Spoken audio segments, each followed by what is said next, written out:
నెల రోజుల్లో అసెంబ్లీ మరియు లోక్సభ ఎన్నికలు రానున్న నేపథ్యంలో ఆంధ్రప్రదేశ్లోని తెలుగుదేశం, జనసేన మరియు వైఎస్ఆర్ కాంగ్రెస్ పార్టీలు విజయకేతనం ఎగరవేయాలని వ్యూహాలు రచిస్తున్నాయి. తెలుగుదేశం పార్టీ యువగలం రా కదిలిరా అనే పేరుతో జనంలోకి వెళ్తుంటే, వైఎస్ఆర్ కాంగ్రెస్ పార్టీ మాత్రం సిద్ధం పేరుతో భారీ బహిరంగ సభలు నిర్వహిస్తున్నారు. మొదటగా భీమిలి సభలో సమరశంఖారావం పూరించిన సీఎం జగన్మోహన్ రెడ్డి అదే తరహాలో ఏలూరు, రాప్తాడు, పల్నాడు సభల్లో మహాయుద్ధానికి సిద్ధం కావాలి అంటూ కార్యకర్తల్లో ఉత్తేజం నింపే ప్రయత్నాలు చేస్తున్నారు.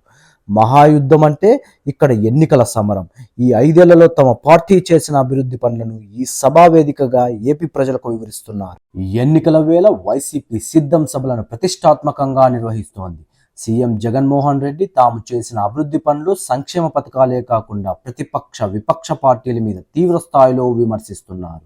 ఇంతకు ముందు సభల కంటే ఈ సిద్ధం సభలలో స్టైల్ మారింది, స్పీచ్ మారింది. మొత్తంగా సీఎం జగన్ తన వ్యూహం మార్చేశారు. ప్రసంగంలో సినిమా డైలాగుల్ని యాడ్ చేస్తూ ప్రత్యర్థులపై పంచులు విసిరారు. సామెతలకు సెటైర్లు జోడిస్తూ జనం చేత కేక పుట్టించారు.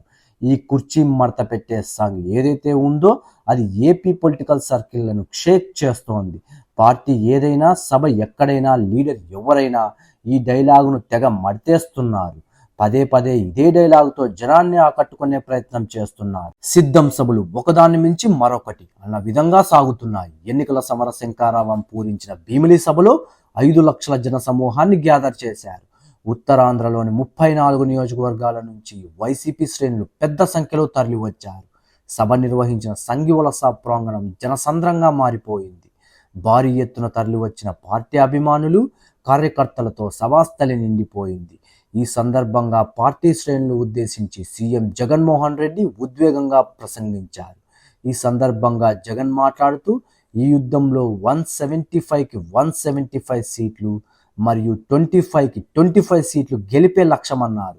అంతేకాదు, ఎన్నికల కురుక్షేత్రంలో పాండవ సైన్యంలా తనకు మీరు కనిపిస్తున్నారని జగన్ అన్నారు. సీఎం జగన్మోహన్ రెడ్డి మాట్లాడుతూ, భీమిలిలో అటు సముద్రం, ఇటు జనసముద్రం కనిపిస్తోంది. పద్మవ్యూహంలో చిక్కుకోవడానికి ఇక్కడ ఉన్నది అభిమన్యుడు కాదు, అర్జునుడు. మీ అందరి అండదండలు ఉన్నంతకాలం నేను తొనకను, బెనకను. ప్రతి ఇంటికి చేసిన మంచి పనితోనే ఈసారి చంద్రబాబుతో సహా అందరినీ ఓడించాల్సిందే అని జగన్ పిలుపునిచ్చారు. 75 ఏళ్ల వయస్సు మళ్లిన నాయకుడు చంద్రబాబు కొత్త వాగ్దానాలతో గారిడీ చేయాలని చూస్తున్నాడు. చంద్రబాబు నాయుడుకు ఒంటరిగా పోటీ చేసే ధైర్యం లేదు కాబట్టే పొత్తుల కోసం వెంపర్లాడుతున్నాడు. దత్తపుత్రుణ్ణి వెంటేసుకొని తిరుగుతున్నాడు. వారికి 175 సీట్లలో పోటీ చేయడానికి అభ్యర్థులు కూడా లేరు అని తీవ్ర స్థాయిలో ఈ ఎన్నికలు అబద్ధానికి, నిజానికి మధ్య యుద్ధం నడుస్తోంది. 175 స్థానాలకు 175 గెలిపే మన లక్ష్యం. ఇప్పటి వరకు 99% హామీలు అమలు చేశాం. 2 లక్షల ప్రభుత్వ ఉద్యోగాలు కల్పించాం. ఇవాళ దేశంతో మన రాష్ట్రం పోటీ పడుతోంది. మహిళలకు 31 లక్షల ఇళ్ల పట్టాలను అందజేశామని జగన్మోహన్ రెడ్డి తెలిపారు. 2014 ఎన్నికల్లో చంద్రబాబు నాయుడు 670 వాగ్దానాలు ఇచ్చాడు. వాటిలో 10% కూడా నెరవేర్చలేదు. లంచాలు, విపక్ష లేకుండా ప్రతి ఒక్కరికి పథకాలను అందజేస్తున్నాం. మరో 70 రోజుల్లో ఎన్నికలు జరగబోతున్నాయి. మోసం, విశ్వసనీయతకు మధ్య యుద్ధం ఈ ఎన్నికలు. మంచి పనులు చేశాక తనకు అండగా నిలబడకుండా ఎవరైనా ఉంటారా అని ప్రజలను ఉద్దేశించి మాట్లాడారు. కుప్పం నుంచి ఇచ్చాపురం వరకు చంద్రబాబు ఏం చేశారో చెప్పడానికి వారికి కనిపించదు. ప్రతి గ్రామంలో విలేజ్ క్లినిక్లు ఏర్పాటు చేశాం. నాడు నేడు ద్వారా ప్రభుత్వ స్కూల్స్ను అభివృద్ధి చేశాం. ప్రభుత్వ పాఠశాలల్లో ఇంగ్లీష్ మీడియం తీసుకువచ్చాం. క్యాబినెట్లో 68% బలహీన వర్గాల వారికి చోటు కల్పించాం. 4 పేద కులాల వారిని డిప్యూటీ సీఎంలుగా నియమించాం.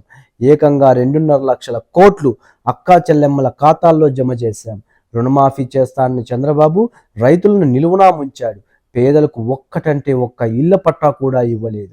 రుణమాఫీ అంటే గుర్తుకు వచ్చేది చంద్రబాబు మోసం, చంద్రబాబు మార్పు ఏంటి? 14 ఏళ్లు పాలించిన చంద్రబాబు మార్పు ఎక్కడ ఉంది అని టీడీపీపై జగన్ విమర్శలు గుప్పించారు. డ్వాక్రా మహిళలను మోసం చేసిన చరిత్ర చంద్రబాబుది. ఇన్ని నిజాలు తెలిసాక చంద్రబాబుకు ఎవరైనా ఓటేస్తారా? ఈ రోజు లంచాలు, వివక్ష లేని వ్యవస్థ ఉంది. రాష్ట్రంలో సుపరిపాలన తీసుకొచ్చానని చెప్పడానికి గర్వపడుతున్నాను. ఎన్నడూ లేని విధంగా సామాజిక న్యాయానికి ప్రాధాన్యత ఇచ్చాం. మా 5 ఏళ్ల పాలనలో అవ్వాతాతలు అక్కా చెల్లెమ్మల ఖాతాల్లో ఎంత వేశామో చూడమనండి అని జగన్ అన్నారు. జగన్ని చూడ్డానికి వచ్చిన కార్యకర్తల దగ్గరకు వెళ్లి పలకరించేందుకు వీలుగా వైసీపీ శ్రేణులు ఒక ర్యాంప్ వాక్ ఏర్పాటు చేశాయి సిద్ధం సభలు. అయితే మాజీ మంత్రి జవహర్ లాంటి కొంతమంది విపక్ష నేతలు సైతం ర్యాంప్ వాక్ విషయాన్ని ఆధారంగా చేసుకొని విమర్శలు చేశారు.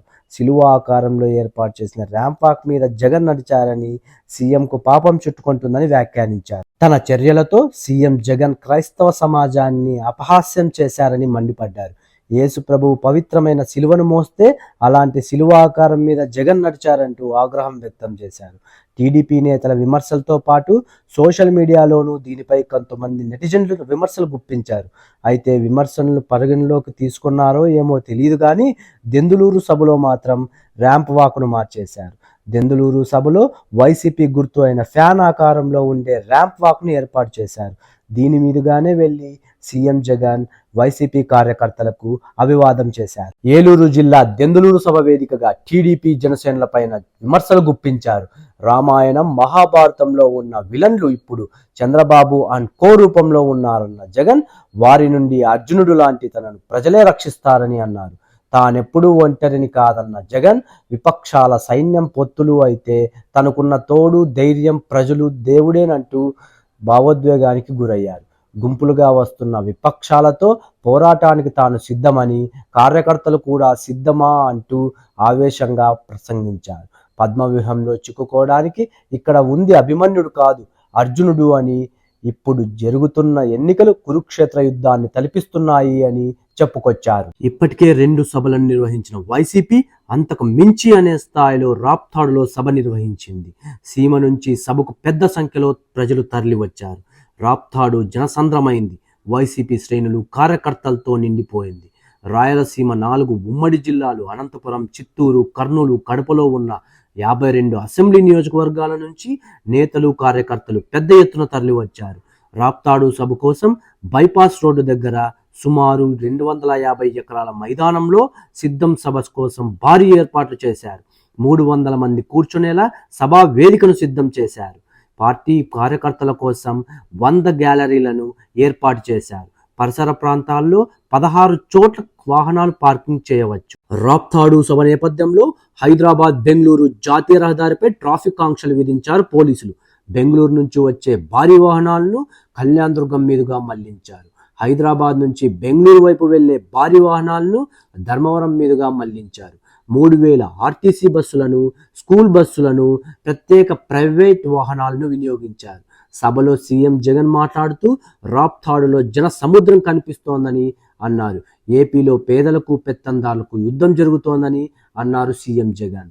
విశ్వసనీయతకు వంచనకు మధ్య యుద్ధం జరుగుతోంది అని పేర్కొన్నారు. పెత్తందారులతో యుద్ధానికి మీరు సిద్ధమేనా అంటూ చంద్రబాబు 14 ఏళ్ల పాలనలో రైతులకు గుర్తొచ్చే ఒక్క పథకం ఏమైనా ఉందా అంటూ ప్రతిపక్షాలపై ప్రశ్నల వర్షం కురిపించారు. చంద్రబాబు పేరు చెబితే ఏ ఒక్కరికి పథకాలు గుర్తుకురావు అని ఎద్దేవా చేశారు సీఎం జగన్. ప్రజల మంచి కోసం చంద్రబాబు చేసిన మంచి పని ఒక్కటేనా ఉందా అని ప్రశ్నించారు. మళ్ళీ అబద్ధాలు మోసాలతో చంద్రబాబు వస్తున్నారని ఫైర్ అయ్యారు. చంద్రబాబు చేసేవన్నీ మోసాలే, చెప్పేవన్నీ అబద్ధాలే అని పేర్కొన్నారు. మళ్ళీ అబద్ధాలు మోసాలతో చంద్రబాబు వస్తున్నారని మీరెవ్వరూ నమ్మకూడదని తెలిపారు. కుప్పం నుంచి ఇచ్చాంపురం వరకు చంద్రబాబు మార్క్ ఎక్కడైనా ఉందా అని నిలదీశారు. 1995, 1999, 2014లో టీడీపీ మేనిఫెస్టోలో 10% అమలు చేశారా అని ప్రశ్నించారు.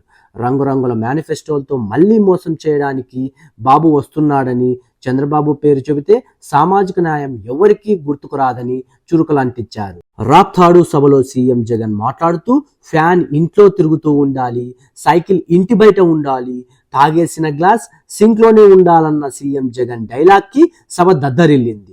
గత ఎన్నికల్లో చంద్రబాబు కుర్చీలను ప్రజలు మర్తేశారన్నారు సీఎం జగన్. ఇప్పుడు చొక్కాలు మర్తేయడానికి సిద్ధంగా ఉన్నారని హై పిచ్లో రీసౌండ్ ఇచ్చారు. దుష్ట చతుష్టయం బాణాలకు తల వంచేందుకు ఇక్కడ ఉన్నది అభిమన్యుడు కాదు అర్జునుడు అంటూ పంచులు విసిరారు. చంద్రబాబు నైజం సిద్ధాంతం ముంచేయడమేనని ఆరోపణాస్త్రాలు సంధించారు సీఎం జగన్. ఆంధ్రప్రదేశ్లోని రాప్తాడు సిద్ధం బహిరంగ సభలో సీఎం జగన్ మాట్లాడుతూ టీడీపీ అధినేత చంద్రబాబు నాయుడుకి సవాలు విసిరారు. ఈ ఎన్నికల యుద్ధం ఇచ్చిన మాట నిలబెట్టుకునే మనకు, మాట తప్పే వారికి మధ్య జరుగుతున్న యుద్ధం, విశ్వసనీయతకు విశ్వాసం లేని వారికి జరుగుతున్న యుద్ధం అని విపక్షాల మీద విరుచుకుపడ్డారు. ఇవాళ రాయలసీమలో జన సముద్రం కనిపిస్తోంది. 14 ఏళ్లుగా ముఖ్యమంత్రిగా ఉన్నారు. 3 సార్లు ముఖ్యమంత్రి కుర్చీలో కూర్చున్నారు. గత ఎన్నికల్లో అందరూ చొక్కాలు మడతేసి చంద్రబాబు నాయుడు కుర్చీని మడతపెట్టి చీపురుతో ఊడ్చేసి టీడీపీ సీట్లను తగ్గించారని ఆంధ్రప్రదేశ్ సీఎం జగన్ అన్నారు. మరోసారి చొక్కాలు మడతేయడానికి సిద్ధంగా ఉన్నారా అని ఆయన అన్నారు.